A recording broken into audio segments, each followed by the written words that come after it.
నమస్కారం అండి అందరికీ. ఈరోజు పామిడి మండలంలోని గదిరాంపల్లి విలేజ్ దగ్గరలో ఉన్నటువంటి నేషనల్ హైవేలో మన ఎలక్షన్ కోడ్ అమల్లో ఉన్నందున వెహికల్స్ చెక్ చేస్తూ ఉండగా మనకు ఒక 4 కంటైనర్లు వరుసగా రావడం జరిగింది. ఈ యొక్క 4 కంటైనర్లు పోలీస్ స్టిక్కరింగ్తో రావడంతో మాకు అనుమానం వచ్చి వెహికల్స్ని ఆపి చెక్ చేస్తున్నాం. చెక్ చేస్తున్న సందర్భంలో ఈ యొక్క ఒక్కొక్క వెహికల్లో 500 కోట్లు 4 వెహికల్స్ కలిపి సుమారుగా 2000 కోట్ల రూపాయలు అమౌంట్ని కేరళ కొచ్చి నుంచి హైదరాబాద్ తరలిస్తున్నట్టుగా మాకు ప్రాథమిక సమాచారం చేరింది.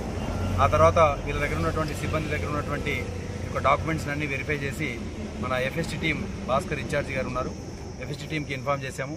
అదేవిధంగా రిటర్నింగ్ ఆఫీసర్ శ్రీనివాస్ రెడ్డి సార్కి, అదేవిధంగా డిస్ట్రిక్ట్ కలెక్టర్ ఎస్పీ గారికి అందరికీ కూడా ఇన్ఫార్మ్ చేశాము. ఇన్ఫార్మ్ చేసిన తర్వాత ఇన్కమ్ ట్యాక్స్ డిపార్ట్మెంట్కి మోర్ దాన్ 10 lakhs ఉండడం వల్ల ఈ యొక్క అమౌంట్ని వాళ్ళ ద్వారా చెక్ చేయించి మనం పంపించాలనే ఉద్దేశంతో డిస్ట్రిక్ట్ ఇన్కమ్ ట్యాక్స్ డిపార్ట్మెంట్ వాళ్ళకి తెలియజేయడం జరిగింది. వాళ్ళు వెంటనే స్పందించి ఇక్కడికి వచ్చి వాళ్ళ దగ్గర ఉన్నటువంటి బిల్స్ అన్నింటినీ కూడా చెక్ చేసి ఇవి ఐడిఐ బ్యాంక్ దగ్గర నుంచి ఒక 500 కోట్ల రూపాయలు, అలాగే ఐసిఐసిఐ బ్యాంక్వి 500 కోట్ల రూపాయలు, ఫెడరల్ బ్యాంక్ ఆఫ్ ఇండియా 1000 కోట్ల రూపాయలుగా నిర్ధారించి ఇది కొచ్చి నుంచి హైదరాబాద్లో ఉన్నటువంటి ఆర్బీఐ బ్యాంకుకి తరలిస్తున్నారు అని చెప్పేసి మనకు తేలింది.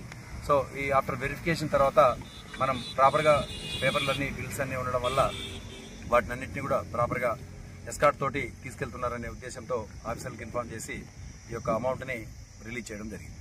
Thank you.